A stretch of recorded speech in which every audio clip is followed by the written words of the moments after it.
Today's episode of Socially Democratic is presented to you by Dunn Street. Dunn Street is a progressive campaign agency that specialises in community organising. We work with non-profit and community-based organisations, trade unions, businesses and social democratic parties across the globe to develop campaign strategies, train engagement staff in leadership and power building, and help you execute your campaign with data-driven tactics and actions. And in 2022, Dunn Street will continue to work with folks that want to shape their stories, inspire others, take action and organise communities for change. To find out how you can partner with us, hit us up at dunnstreet.com.au. Today's episode is also brought to you by Maurice Blackburn Lawyers. Maurice Blackburn Lawyers have spent more than a century paving the hard path to justice for everyday Australians. They've helped over 500,000 Australians turn their situation around, and they know how the system works. Their experience and skills mean that you'll get the best results possible. To find out more, visit their website at mauriceblackburn.com.au. Maurice Blackburn, experience you can count on. Hello and welcome to another episode of Socially Democratic, your weekly centre-left politics and organising podcast, which is out every Friday, that dives into the progressive campaign issues of the day and the people leading them from home and abroad. And we're back home again. I'm back home again after a European trip with the work with Dunn Street. Obviously, we did a couple of episodes while we were away as well. I just want to do a shout out to both all the folks at the Irish Labor Party and the Dutch Labor Party for extending the fraternal hand of friendship to me and their generous hospitality over the course of the time I was away. Met some really wonderful, inspiring, talented people in both parties. I know both parties are, as you would have noticed from the two episodes that we did, with Esther and Ivana, that the parties are doing a little bit tough at the moment, but there are incredibly talented, hard-working people in those social democratic parties, and I know that the future will be good for them, and that they will get back into the swing of things and have some electoral success in the coming election cycle. So I just want to say thanks to all the guys, particularly Dermot in Ireland and Nikki in the Netherlands. Okay, today's episode, we're talking to, actually one other thing while we do that. If anyone's going overseas, and this is a community service announcement, if you're traveling to Europe in the next, month or so, do not check your luggage. And I mean that seriously, do not check your luggage. I checked my bags, obviously, when I left Tullamarine Airport in Melbourne, and I never saw them again. And I was away for a month, and they only came back yesterday. They were literally, I never saw my bags. And when I got to Dublin, I basically went to Dunn's, which is like the Kmart, the Irish version of Kmart, and bought 5 pairs of socks, 5 pairs of jocks, and 5 grey T-shirts. And that was me for the rest of the time I was away, living out of my little backpack. So just don't bother. It's just the hassle's not worth it. Don't check your luggage because you're just not going to see again. Apparently like 20% or 30% of luggage is getting loaded onto aircraft in Europe at the moment. So, and that the rest is getting lost. So just don't check your luggage. There you go. Social Democratic, here to help you for those folks going home to see the family in the old country in Europe at some point over the course of this next month or over this European summer. Okay, today's episode, we're talking to Wendell Hussey, who is one of the journalists for the Betoota Advocate, and he's going to come on today to talk about how Betoota got started, its role that's played in the most recent political election campaign here in Australia, and the role that comedy can play in political election discourse. So great chat it was great to have a chat with Wendell on today's show. Don't forget to subscribe to the podcast on Apple Podcasts, Spotify and Stitcher. And if you like the show, be sure to give us 5 stars on Apple Podcasts and leave us a review. And for updates, follow Dunn Street on Facebook, Twitter, Instagram and LinkedIn. Okay, let's get to today's episode.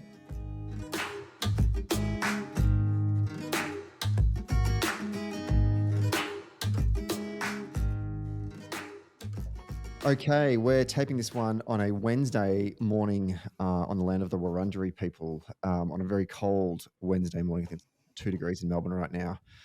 And joining on the line from regional Australia, Betoota, a town that I've never been to, but I think we know so much about it now, is one of the journalists from the Betoota Advocate, Wendell Hussey. Welcome to Socially Democratic.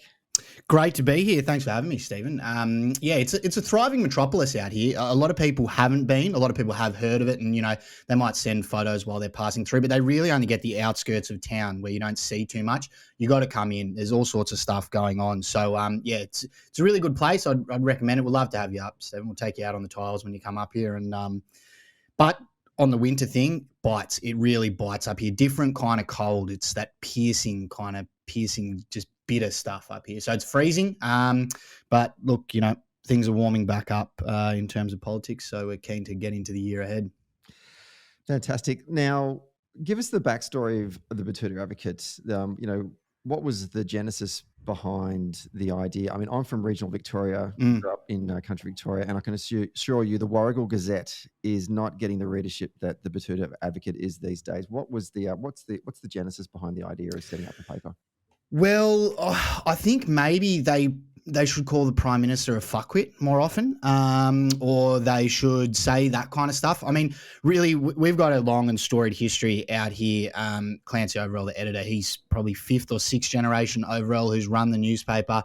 And basically, we just went online maybe 7 or 8 years ago. And when we went online with some of the headlines, they seemed to get a bit of traction. And obviously people didn't seem to think they were real or whatever. And, from there, just a lot of social media traction across all these different channels, and just picked up a huge readership, I guess, for people who want to keep an eye on our maybe take or our reporting on what is actually happening in the world of politics, and in the world of everyday people more generally. We can go from calling, as I said, the Prime Minister some offensive names, or saying some nasty things, potentially, well, just reporting the facts really, but some nasty things about politicians, to, talking about a young 17-year-old doing up his EL Commodore with his tax return. So I think it's that jump between of all those different things that just keeps us relevant. And, like any good media organisation, Stephen, we just follow the clicks. That's all we do. News.com.au. It's a lot of people in, say, bikinis, or it's clickbait sports headlines. They follow the clicks there. We follow the clicks with just covering politics as we see it, I guess. What's the editorial balance of the paper these days? Obviously, as you said in your remarks just then, that you do venture into political content from time to time. Obviously, we just had a federal election. I just want to get a sense of what's the historical editorial line for the paper. As in terms of how much we try and cover stuff, or in terms of, I'd say it's really just how the news cycle's going, just what's happening. If everyone's laying low and keeping to themselves and doing a bit of work down there in Canberra, quite often, we might focus a bit more on sports or local news. But over the last couple of years, it seems like there was scandal after scandal after gaffe after scandal after mistakes. So it was rolling in on itself, and it seemed like we were probably doing, breaking 3 or 4, 5 articles a day in terms of politics. Obviously, the election campaign was pretty frantic. I think a lot of people say it was probably the most frantic they've seen for a long time, crammed in there. Scotty was obviously trying to leave all of his homework to the last minute and spring that election there. And, it just meant that everything was crammed in, and it was crazy. 36 hours go by, and all of a sudden a scandal from the day before isn't a scandal anymore, and it just moves. So we just kind of follow what's going on and just try and keep an eye on things. If there's nothing going on, there's nothing for us to report on, so we kind of let it go. Where it's been a little bit of a quiet start to this new government. Seems to have been a lot less gaffes, but Parliament starts next week, so we may be proven.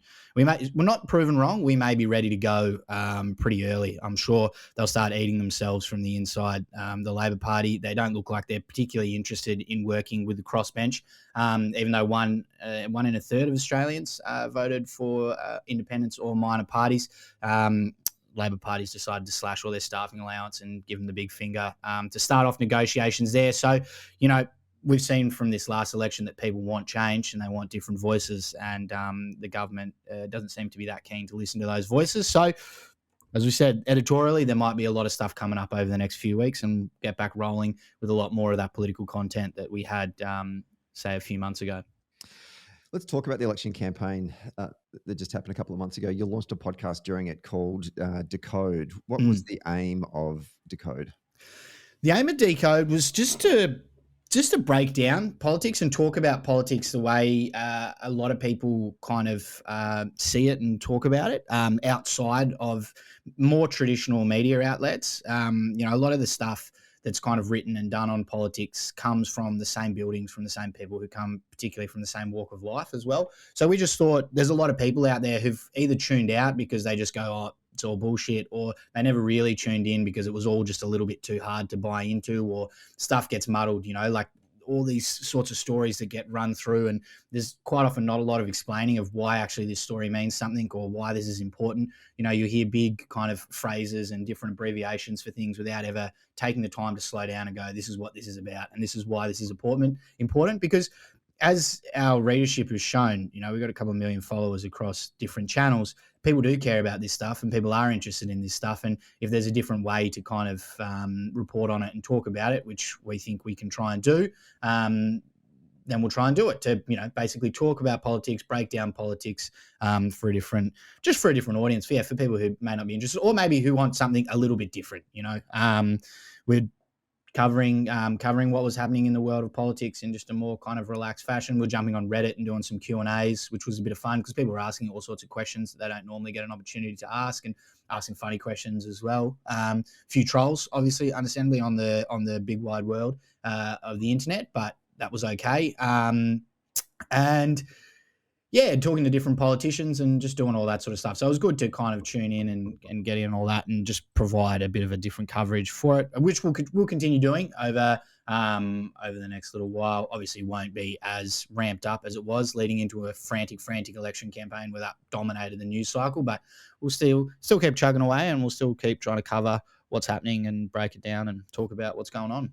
I want to get a sense of your thoughts about your colleagues in the mainstream media and their coverage of the election. I think that certainly in the last 2 years, particularly during COVID, because a lot of those politicians were holding press conferences every day, giving updates to their communities about, the pandemic and the response to the pandemic, and they could see the journalists ask the questions at the press conferences. And I think a lot of punters out there were getting frustrated with the types of questions that were being asked. And I don't think it was actually a left-right thing. I think it was just a general critique of journalists. Now, you guys are journalists. So first question is, what is your take on your colleagues in the press gallery? And my follow-up question is, have you guys ever bothered to rock up to a press conference yourself and ask some questions of politicians? I'll start off with the second one. Normally, we just get exclusive sit-downs with them. We don't like to kind of get in amongst that press pack and fight for questions and shout over the top of people. So we get those exclusive sit-downs with them. We just have a bit of a chat, you know what I mean? And quickly got the phone numbers for them all. So when we're putting stories up online, we've had a quick chat. We've interviewed, say, a Christian Porter or whatever, or we've interviewed a Anthony Albanese, and so we just go through that way. So we don't do too much of the press pack stuff, not really our lane. But in terms of the media coverage of the election, I think there's so much going on in terms of the media landscape. You're right. I feel like there was huge frustration from the general public at the way journalists were covering it, at the way they were asking certain questions. Obviously, all the gotcha questions stuff caused a huge stir with basically trying to catch out politicians not knowing obscure facts to get these headlines. And I think what we're seeing is that it's a few things. There's been a huge monopoly now in the media industry for the last probably 10 to 15 to 20 years. There's not a lot of independent voices. We've got massive organizations who cover the news the way that they want to cover the news, but they're also not making a huge amount of money from it. So there's not huge amounts of money going into journalism, providing enough journalists and allowing training for journalists to understand this is how the cycle works. This is what goes on here. This is what a politician's trying to do to you. This is the way this story is trying to be portrayed. Slow down. Let's ask a few more questions. Let's dig a little bit deeper. So I feel like we've seen a lot of young journos out there trying to get, it was almost like TikTok sound bites. It's like, let's get this TikTok sound bite. Let's put a soundtrack behind it for a 30-second clip, play it out on social media, and bang, we'll roll with that for the day. And that'll generate all of the kind of traction. So I think generally there is just a shrinking of the pool of the amount of journalists out there because of basically financial concerns. And then I think on top of that, we're seeing, younger journalists coming through who haven't been particularly, they just haven't had as much time in the industry as a lot of people, but obviously they're a lot cheaper to hire. It's a lot cheaper to have a 25-year-old journo out on the beat than someone who's been there for 30 years and done it all and commands a far higher wage. So they're chasing those headlines and chasing those stories without a heap of experience. And we've now, I feel like, got to a point where within the media, people are addicted. They're really addicted to that 24-hour news cycle. I mean, that might be common knowledge to other people, but that was what really struck me about this is we can't actually slow down and process stories anymore. It's just got to be like, bang, what's this story? What's happening here? Quick takeaways, on to the next thing, on to the next thing, on to the next thing. Every single day is a new story, just processing information. I don't know if you're on TikTok, Stephen, but it's that same thing. If you just go and bang, up. Same with Instagram and social media, just next. And you were so just addicted to those quick news stories, rolling, getting all of that feed. And so I think, we don't take time to slow down and process and go, hey, we don't need to get this story up online with 4 paragraphs, which doesn't really dissect what's going on. And people aren't really going to take that much away from it. These quick kind of sound bites and updates. Let's take some time to slow down, to process stuff, to analyze stuff, to actually see what's going on, because it's just created this cycle now where what we saw on the federal election campaign was we're just rolling into everything.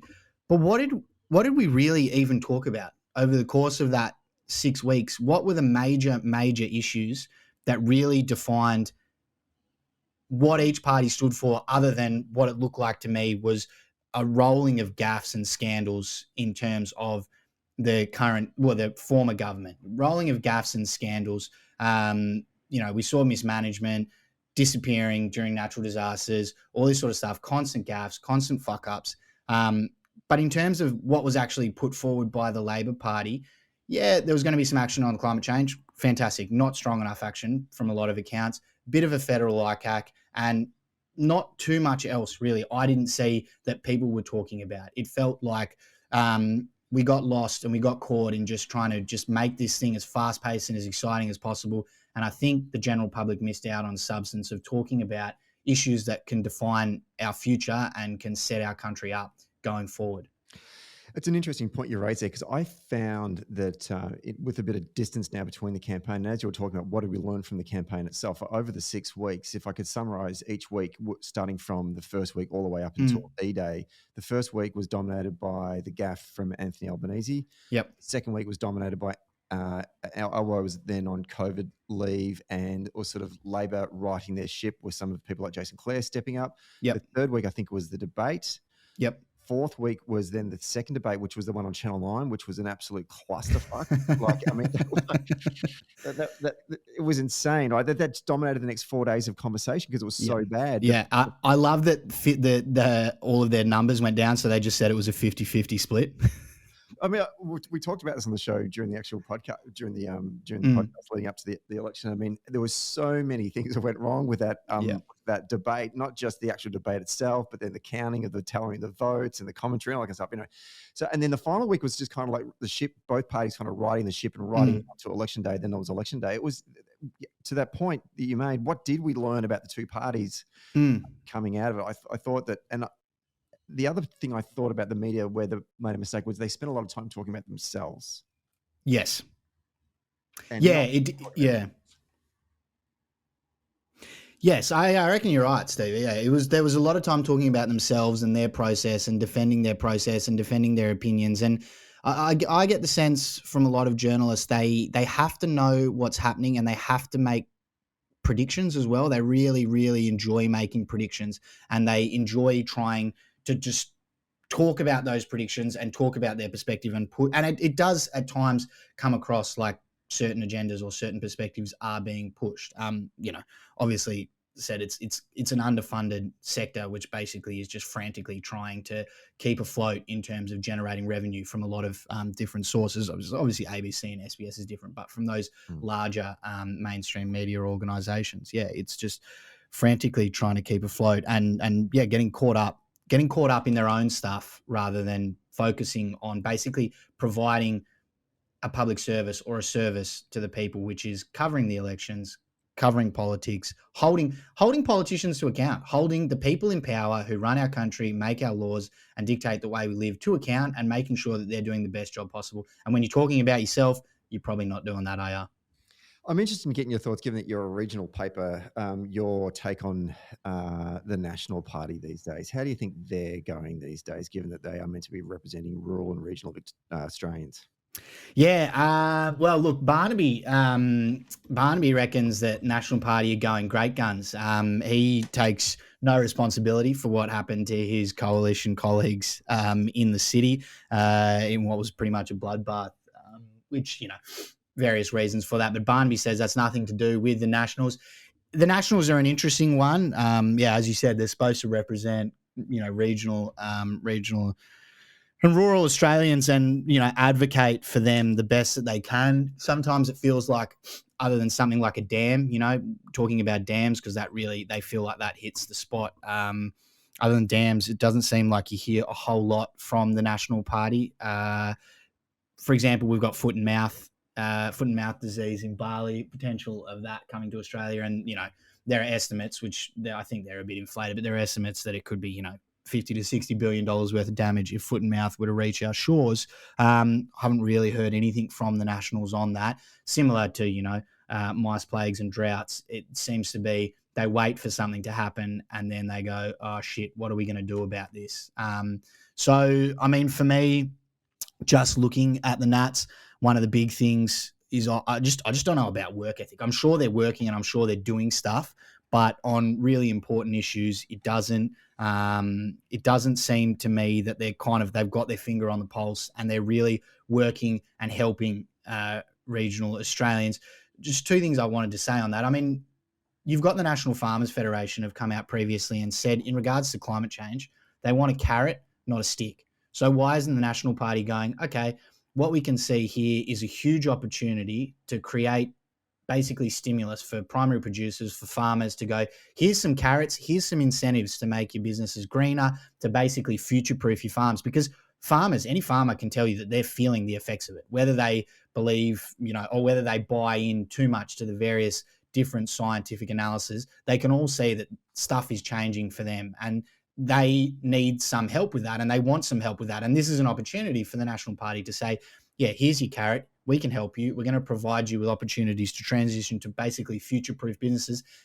And they could basically carve off huge amounts of money for these people to future-proof their businesses under the premise of we're trying to ensure that we're transitioning to a renewable economy.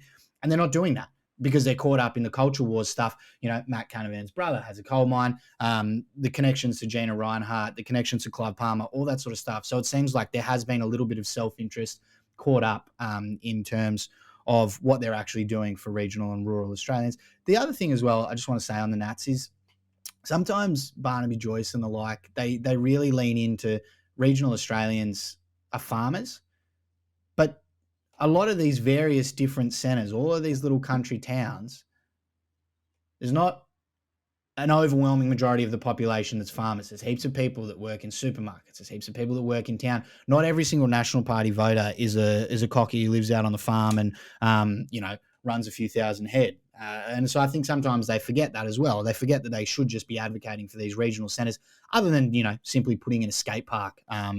For the kids that, one of the councillor's mates owns a concreting company and is going to make a few $1 million from. I remember when the skate park went into Warragul was one of the greatest days of our lives. Right next to the BMX track, which was seriously depleted. Like they just did not look after that BMX track. And I think the BMX kids really suffered from that over the course of the years of neglect by the Warragul Shire Council. The Tories, the Libs, give me a sense of what you're thinking you're going to see under the Liberal Party under their new leadership of Mr. Dunn.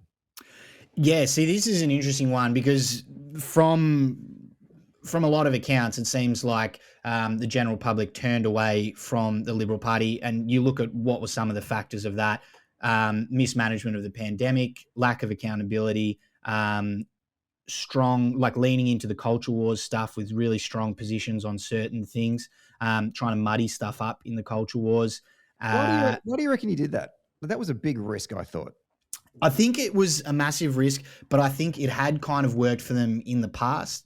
All that sort of stuff. When there's basically a scandal affecting them, and we're close to Australia Day, so let's throw that up. Let's talk about trans kids' involvement in sport instead of talking about the fact that we've got a housing crisis on right now. People can't rent properties. People are living in caravans. Let's not talk about those big issues, because it's easier to get these other sound bites. And I think they thought more people cared about buying into that stuff, sitting around at Smoko talking about that, or sitting around in the office talking about that, than they actually did. I think people are starting to get fed up with all that sort of stuff, and they know that all this culture wars stuff is really just bullshit. It's not, a lot of people who are struggling to, pay their energy bills, or they're now looking at their mortgage going up by hundreds of dollars a month. They don't give a fuck about a lot of this stuff. You know what I mean? Really, it doesn't actually affect the way that they live. The stuff that affects the way that they live, they want the government to do something about. And I don't think it seemed like the government was doing something about. Also, treatment of women was a massive one. The various comments from Scott Morrison and his leaders over the last kind of couple of years of his government. Christian Porter being allowed to hang around for as long as he did, given what kind of came up in terms of all that. It seemed like those were the major things. And then you get Peter Dutton back, who loves leaning into the culture wars. I don't know if, he was echoing a lot of the things the Prime Minister was saying in regards to the treatment of women. I don't know if that was an interesting move. It was an interesting move. Sorry. I don't know how it's going to be received. They're laying low at the moment. They tried to pipe up at Albo for taking a Hawaii 2.0 kind of holiday, and then they had to quieten down because Peter Dutton was also on annual leave over there in America having a bit of a holiday. So they realized they couldn't really push that one. But it will be interesting to see whether Dutton can get some traction, because to me, he seems a little bit, not even more of the same, just a little bit harder, a little bit more conservative, a little bit more culture warsy than Scott Morrison. So leaning into it, given what happened at the election, which was a bloodbath, seems a detrimental play. But who knows, maybe they just go and they use Peter Dutton as an attack dog for 3 years, and they just throw enough mud at the Labor Party, and they find their way back into government. What that actually does for the people of Australia, what they're working towards, I don't really know. I'm not sure. I'm sure they're figuring out right now, the same way the Labor Party were figuring out after the previous election what it was that they stand for. They're just, they were trying to figure that out desperately. They were a bit lost. I think the Liberal Party's a little bit lost, and I'm not 100% sure what we're going to see because, all the culture wars stuff, and obviously they can't be mismanaging stuff because they're not in power anymore, but all the culture wars stuff seemed that people got really sick of that shit. So whether they're going to try and do that again or whether they're going to change tact, I guess we'll see. But yeah, they seem to be in a fair bit of trouble, but I'm sure they'll regroup the same way that the Labor Party did. What do we expect from the Teals in the term of this new parliament? Obviously, they had a huge result on election day, and I want to get a sense of your thoughts about the Greens as well, because I feel like the Teals they're the new people that have rocked up with a brand new Monaro at the BNS ball. And the Greens got that one from like 3 or 4 years ago, and they're the fuel depleted because this one doesn't have that new engine in it. What are your thoughts about the Teals, and what do we expect from them?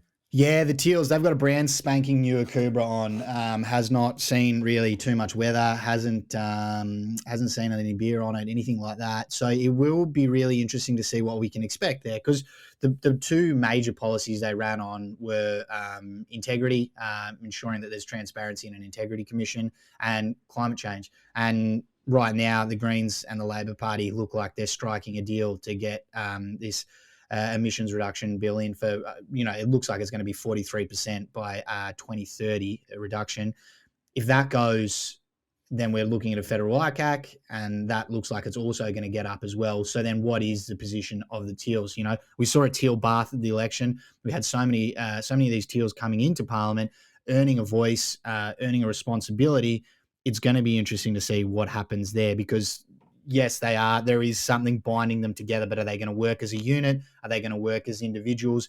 What are they going to advocate for once there is some action on climate change and there is movement on a integrity bill? What are they going to be doing? In in the lower house, they don't seem to have too much power in terms of they can make a lot of noise and they can do all that sort of stuff. But it's the independents in the Senate and the Greens in the Senate that are going to have the real power. So I think they have to find a way to make their voice heard. They have to find a way to come up with stuff and push stuff. And basically, they have to find a way to use the position that they've been privileged enough to get. A lot of these people have come from the corporate world, and yeah, it'll be interesting to see how they can kind of handle politics and find a way to basically stay relevant, because it seemed like this was a big message being sent, and there might not be that animosity and that venom in the electorate in 3 years' time. So really, they're going to have to find a way to stay relevant and come up with stuff that can make a change if they want to keep their seats. I mean, maybe some of them are just happy to do a couple of years and then they'll peel back off and, work at a big law firm or something like that. I don't know.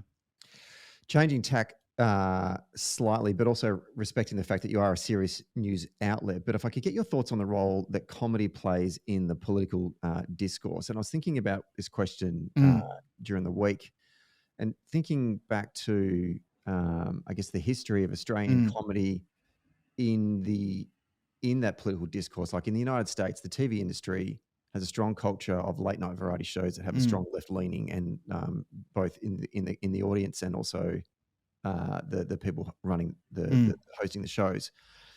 In Australia, I feel like there's always been an absence of that, and there's a couple of maybe some examples that undermine that theory. Sean McAuliffe being one of them. Yep. But broadly speaking, variety television or mainstream TV has tried to be apolitical in its comedy. Yes. You guys, some of your articles are reasonably funny, even though you may not mean them to be funny, but they are reasonably funny. I have a bit of a chuckle about it. I'm going to get your thoughts about the role that comedy can play in the political discourse, and what does that vehicle do to? Is it there to just draw people in and get them to think about things on a more serious level, or is it them just to have a laugh? What's the story? Sometimes I think it's a bit of both, and I think the laughs draws people in, and quite often you do want them to have a think about something. So you draw them in with the laughs, and then you point out, the hypocrisies or this issue that, has come up that seems pretty stiff, or it seems against people's principles. So I think, yeah, you can use the comedy to draw people in, but the comedy is brought by the people themselves. I think a lot of the headlines and a lot of the stuff in terms of politics that we use is really just based in fact. It's basing the hypocrisies of certain people, or, the way someone will basically lean in the culture wars when it comes to something like that. But when it comes to, say, an Anzac Day, but then when it comes to looking after the veterans, there'll be a lot of silence. We won't hear a lot of stuff like that. So it's pointing out the different kind of hypocrisies of certain things, and just having a laugh about a lot of stuff. Like people are more engaged, I think, when they can, and unless it's, the most serious issue, or there's really tough issues that affect everybody that, you really, really need to be across. I think people tune in quite well when you're just making light of something, or you're kind of sending up someone, or taking the piss out of someone. I mean, so many people enjoy taking the piss, and that's, the variety of conversations around the nation. There's generally a lot of piss taking done. And so that's kind of, I guess, what we try and do, is just take the piss out of the politicians in charge and just point out, some of the things that are pretty curious at what they're doing. And I guess just poke a little bit of fun at them in the way that we report on it, to, just to keep people engaged and keep people refreshed. Because, I'm sure you yourself, after, a couple of years getting into that campaign, finishing that campaign, the fatigue sets in. And when it's serious all the time, I think it can wear you down. So that's why we try and find ways to, as much as there's serious stuff in there, keep it light and have a bit of fun with it. Well, I can assure you, certainly on all the political campaigns that I've worked on, the most lighthearted moments in the dark moments of a political campaign have been through the headlines of the Betoota Advocate and been shared furiously through our various Slack channels and whatnot. So sometimes just doom scrolling through Betoota is actually a great way to kind of get you out of that funk that you can have in a political campaign. And that's really that's part of what we try and do. Stephen, just try and keep going through and keep plugging through all the madness, because sometimes you sit back and you just go, what the hell is going on here? Wendell Hussey, thank you so much for coming on the show today. We really appreciate it. I'm so glad I never at any stage throughout this whole podcast called you Wendell Sailor. Or Michael Hussey. Or Michael Hussey, indeed. And we want to wish you and the team the best of success for the second half of the year in the work that you're doing at Betoota, and keep up the great work. Thanks very much, Stephen. Great to chat. Looking forward to seeing what happens over this next parliamentary term. And let us know when you pop up to Betoota. We'll head down to the French Quarter. It's a lot of fun.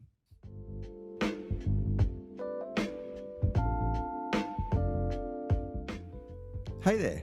Thanks for listening to Socially Democratic. Did you like the podcast? Hit the follow or subscribe button and be sure to leave a review on Apple Podcasts or Podchaser. And to get all the latest updates on Socially Democratic, follow Dunn Street on Facebook, Instagram, Twitter and LinkedIn. And we'll see you next Friday.